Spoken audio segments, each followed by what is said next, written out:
Hi, and welcome to another N chat.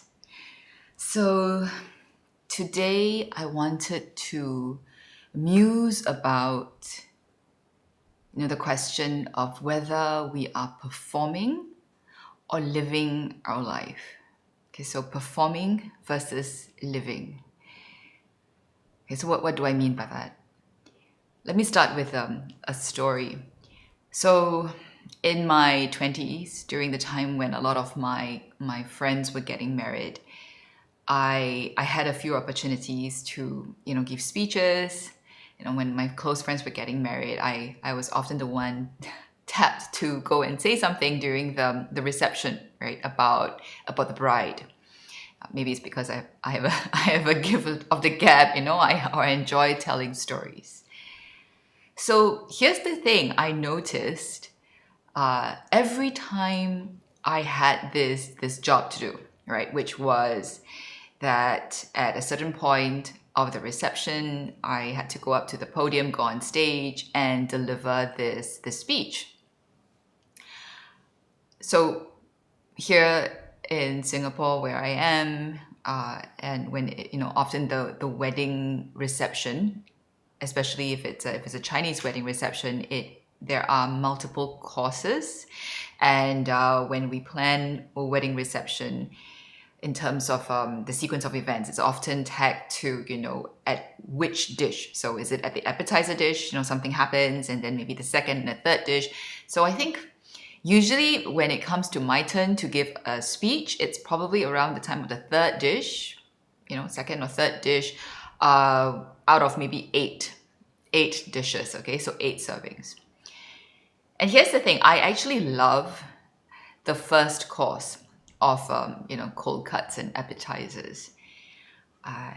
But I would never have any appetite to eat until I've done my job, right? I mean, I know that in a while I have to go up on stage and I need to deliver the speech.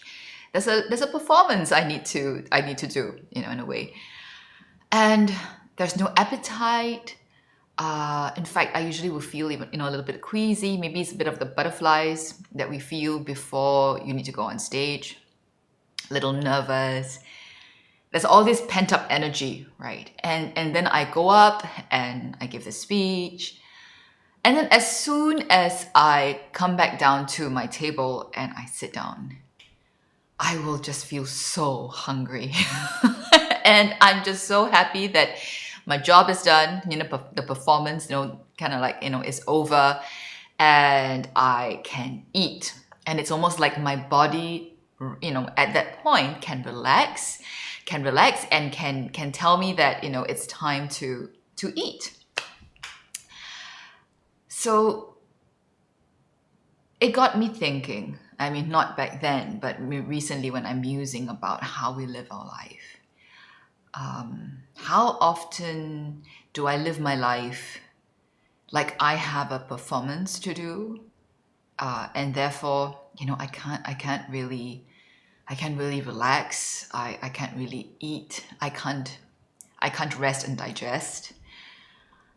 How often do I feel like I have to wait until this is done before I can really breathe again, before I can eat, before I can, live my real life in a sense where I'm not performing for an audience, so to speak, but I can just be myself. Now, don't get me wrong. I'm not saying that having to perform is a bad thing. I think there are times and places for that, and I actually enjoy, sometimes putting on performance. In fact, what I'm doing right now, making this video, in some sense, is a performance, right? I mean, there's a role I'm playing, there's a task that I'm playing, and all my attention is focused on this right now. Everything else kind of has to wait. There's a certain standard that I want to be able to reach when I'm performing, because I care about delivering quality. I care that people will find it a pleasant experience watching this video. But this zone that I'm in right now, I don't want this to be 24/7. I want to be able to, at the end of this video, be able to turn off this camera and not worry about, how messy my hair is, whether, whether I'm slouching, all that. I want to be able to be unself-conscious, right? Well, more unself-conscious than when I am in performance mode. But here's the thing.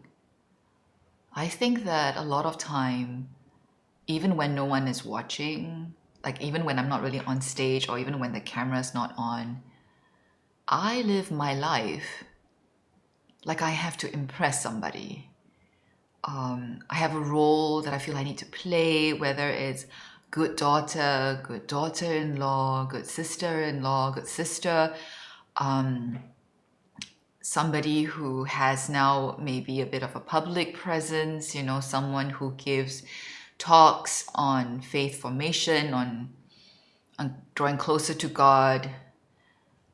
I have a public persona. Even in my private personal life, even in my family dynamics, even maybe with my spouse, with my husband, is there a good wife role that I need to play, that I subconsciously get myself geared up to play? Like I'm going to be evaluated for how good or poor a wife I am. And maybe I have a list in my mind, a script that I've inherited from my growing up years, maybe from family, from what I learned in school, about what it means to be a good wife, what it means to be a successful woman that can have it all, do it all. I hate that so much, by the way. I mean, that had been indoctrinated into me, I think, for a long time. And it's only more recently that I realized how damaging that narrative, that script is for everyone in general, but I think especially for women who think that the good life is one where we can have a successful career, maybe be married, have be a mother and succeed on all fronts. Because often that means that we have to be in performance mode all the time, right? I mean, we have to be impressing someone all the time. Men are not spared this either, right? Maybe it's just different. The script is different, perhaps, if you're a guy, if you're a man. But it's the same thing. What happens when something changes in your life? So, for example, for men in our society, the worth or value that they put on the table is often tagged to their career, right? Your career, how much money you're earning, how successful you're doing at work. So is that who you become? Does your identity become married to your job, the role that you play at work? And if it is, has it occurred to you how difficult it is for other people, maybe even the close ones around you, to be around you?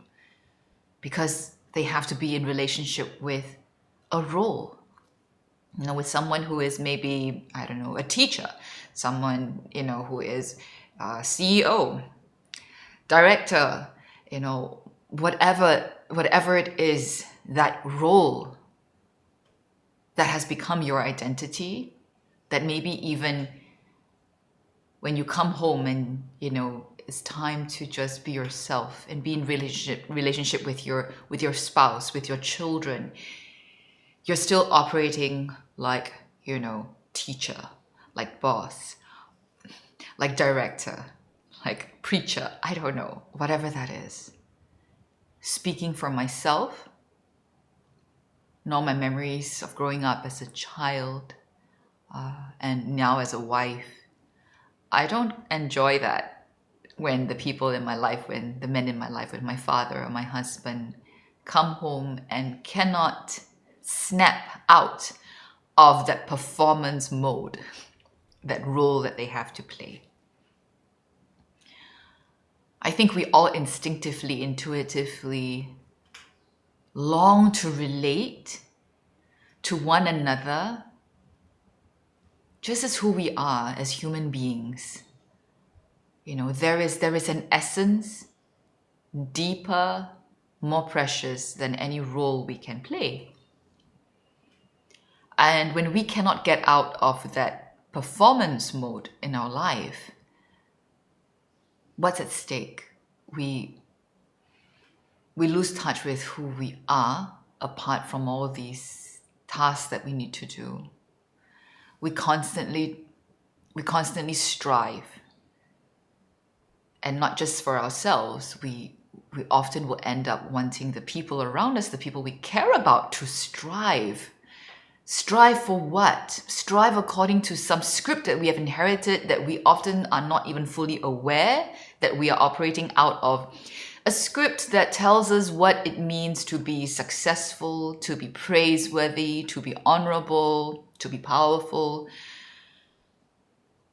And this script, when we live out of it unaware, it chokes out the life out of us. It chokes the life out of our relationships. It chokes the life out of our families, out of our children, out of our marriages, out of the life in our communities that we belong to. Because everything becomes about performance. Here, while I'm recording this, it's actually we're at the tail end of the Chinese New Year period, the Lunar New Year celebrations, right? And when I was growing up, I always have mixed feelings about festive seasons. There are positive aspects to it. There are parts that I enjoy, but there's always this part that I felt uncomfortable with, which is that it's so important to put up a happy face, to show up, as our best selves, of course, to only say happy things, recount happy memories during this New Year season, because it's considered to be inauspicious. Inauspicious if we are talking about negative things and sad things. So we don't talk about, things that will, in a more, I guess, the superstitious kind of mindset that will set a bad precedent for the rest of the year. But during this time, when we meet up with relatives and people that maybe we don't often meet, it also often feels like a time where we have to report how well we've been doing in life, because people will ask about our work, about our marital status, about, if you're a student, how we're doing in school, or if you're a parent, how your kids are doing in school and what schools they're attending, and so on and so forth. And while this can be stressful, it often is, because it's a period of time where we have to actually kind of like give a report on how well we're doing. The truth is, and I've been reflecting, the truth is, outside of this period of time, this festive season where we often have to talk about it, the truth is that many of us don't live very differently. We are constantly striving to achieve the scores that we can later, when people ask about it, or even when people don't ask about it, we'd like to be able to show how well we're doing.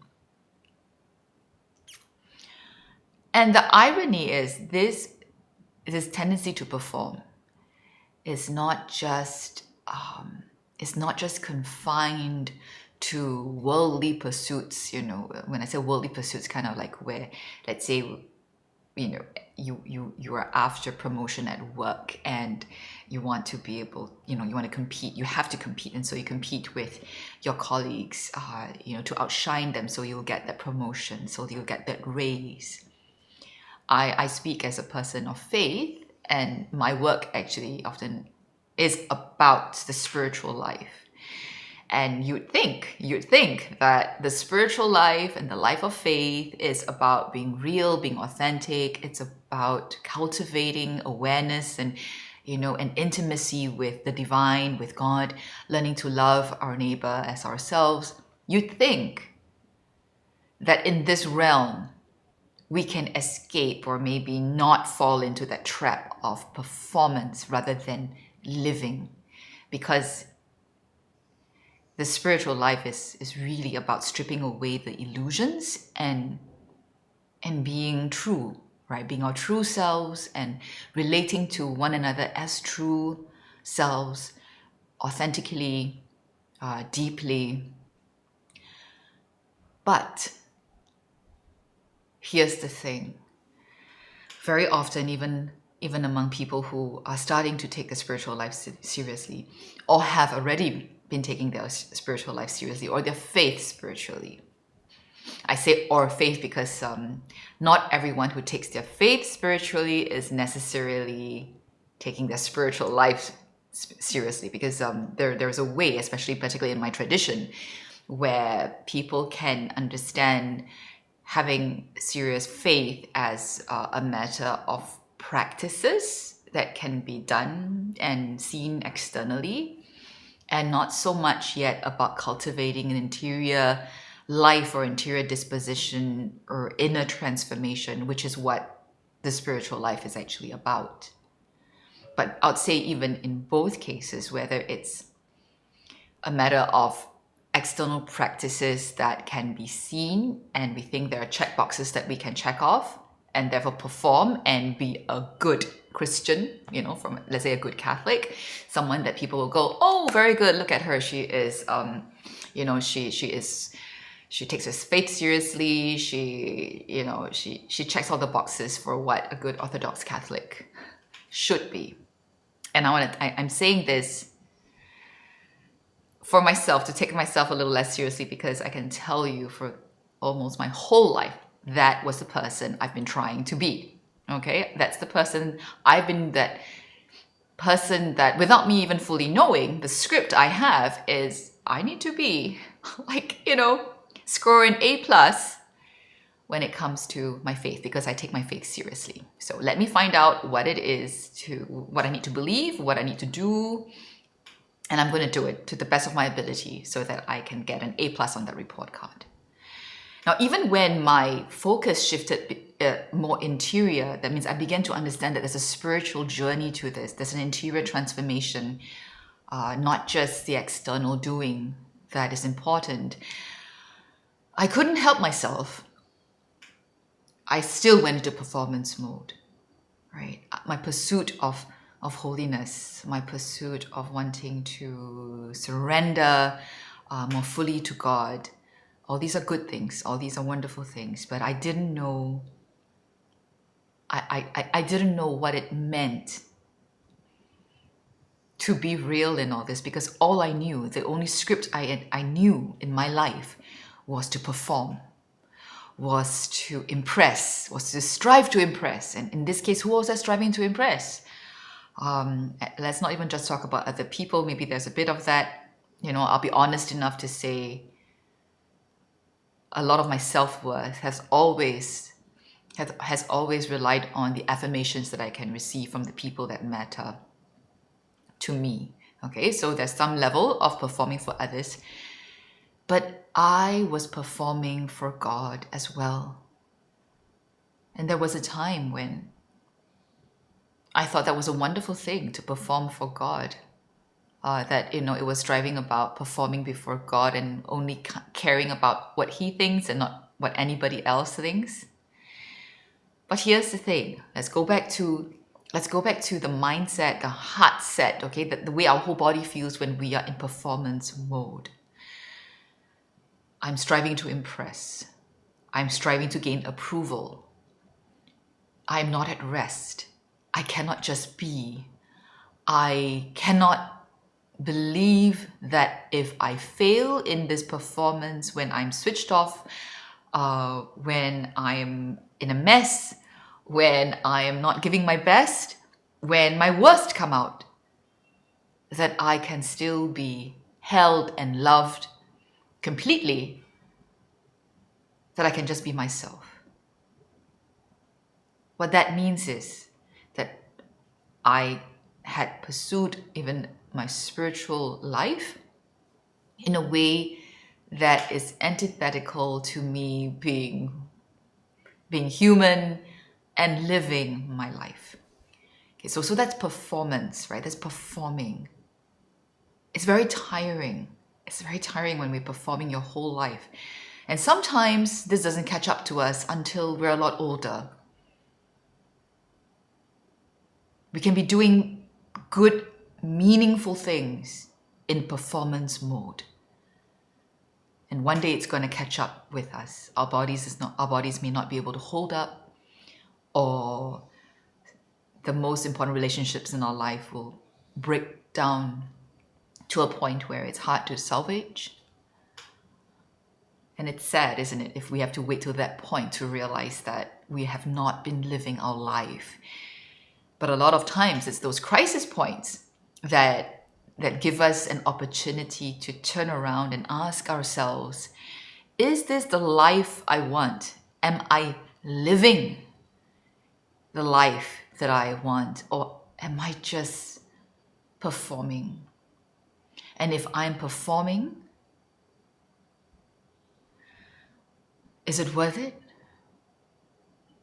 Are the accolades or the praise or the good name that I can keep up for myself, whatever influence I may win from myself, whatever getting ahead may mean to me, that matters to me in my life, right? All that striving for more,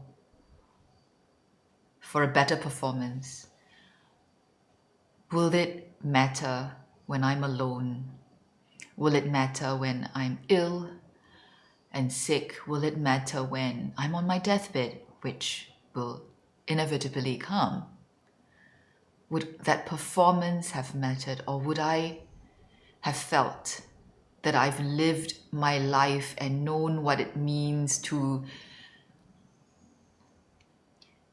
be in progress, to be incomplete, but in a very deep way, to know what it means to experience wholeness, or at least growing wholeness, authenticity, to know that the relationships I have, the people who love me, they know me for me.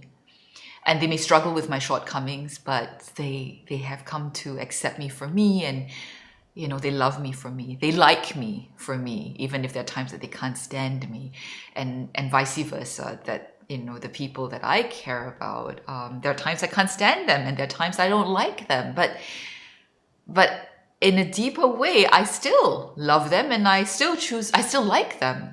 I like them for the wonderful qualities that they have, and I dislike them sometimes maybe for the qualities that grate on me.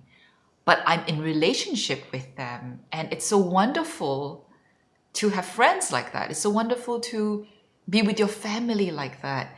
You're not constantly being scrutinized and evaluated for how good a performance you're giving, but you can be real, where you can have moments where you're giving, the equivalent of, an incredible speech on stage or an incredible performance on stage, and everyone can applaud you for that. But there are also moments in your life when you can fall flat on your face, show up disheveled, and be comfortable because you're okay with being you. And you're okay with acknowledging when people catch you in your off moments to say, yes, that is me. The real me is not just the me that you see on camera, on stage, giving a performance. I am in a messy reality trying to figure things out. I'm in progress. I'm not perfect. But I can love, because love is being real and living life and not just performing. So I hope that this musing about whether you're performing or living in life, it'll give you something to think about the way that you're currently living your life. When are the times, or how much of your life can you feel that you can really breathe, that you can really just chill and relax and be, that you don't have to try and impress? How often do you allow yourself to be driven to perform? Because sometimes, yes, there are people who expect performance from us. sometimes a lot of times, I'll say even a lot of times, without them realizing, they may say that they're not doing it, but the way that they relate to us makes us feel like we have to meet certain expectations. But even then, we have a choice. And if we build up our interior resilience, if we become more whole and we have a strong inner core, a confidence about who I am, not having to perform, but just who I am, the more I can live for myself and not perform, get out the script out of that requires me to perform, the more resilient I become, even to the external expectations that people have of me. So if you are desiring a life that has depth and meaning, a life that allows you to discover who you really are and to live out that life true to who you are, you're going to have to be able to identify and tell the difference between performance and living. And I hope that you will recognize that the inner longing in your heart is for life. Life in its full spectrum of joy and sorrow, beauty, as well as the lack of beauty, of life and death. Life, not performance.